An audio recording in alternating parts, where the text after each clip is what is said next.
Jean-Claude Requier. Monsieur le président.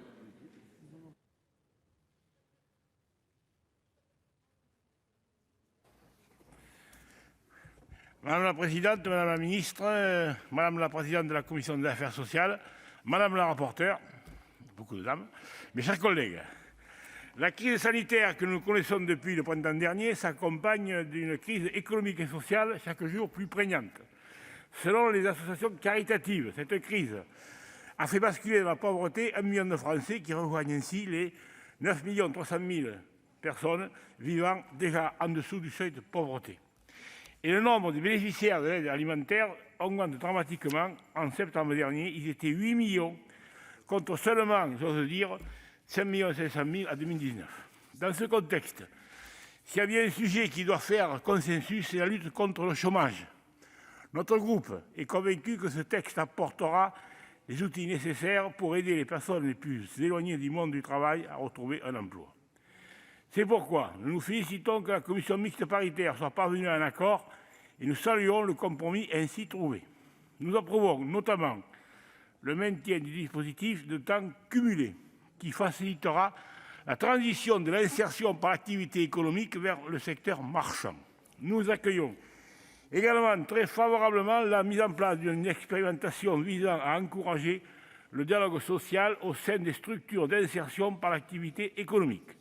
Nous nous félicitons surtout que la commission mixte paritaire ait ouvert la voie à une augmentation dérogatoire par décret du nombre de territoires concernés par l'expérimentation zéro chômeur de longue durée. Nous étions très nombreux sur ces bancs à le réclamer. Nous pensons en effet qu'aucun territoire remplissant les conditions ne doit être laissé sur le bord du chemin. Certes, plusieurs études ont pointé du doigt le coût de ce dispositif. Mais comme je l'ai rappelé en première lecture, il ne doit pas seulement se résumer à son aspect financier. En permettant à des personnes particulièrement éloignées du monde du travail de retrouver un emploi, cette expérimentation leur permet aussi et surtout de retrouver leur dignité, de reprendre confiance en elles. N'oublions pas que ces personnes sont très souvent cassées par des années de chômage, des carrières brisées, des fractures de vie. En adoptant cette proposition de loi, nous réunissons les conditions nécessaires à la réussite de cette expérimentation qui repose sur l'implication de chacun et les compétences de tous.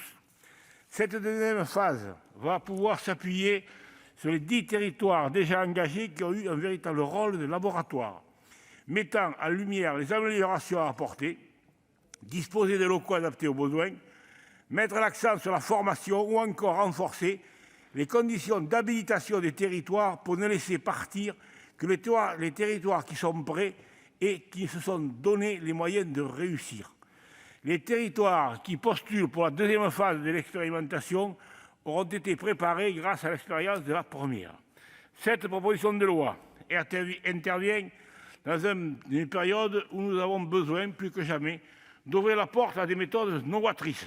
Si certains qualifient toujours d'utopique l'expérimentation zéro chômeur de longue durée, je leur rappellerai simplement ces quelques phrases du président Édouard Herriot, je salue Bernard Fialaire, qui est lyonnais, qui est là, qui disait, ce président, donc président et radical, je veux dire, qui disait « Une utopie est une réalité en puissance ». C'est dans cet esprit que le RDSE apportera naturellement son soutien au texte élaboré par la commission mixte paritaire. Merci, cher collègue. La parole est à Madame Cathy Apourceau-Poly.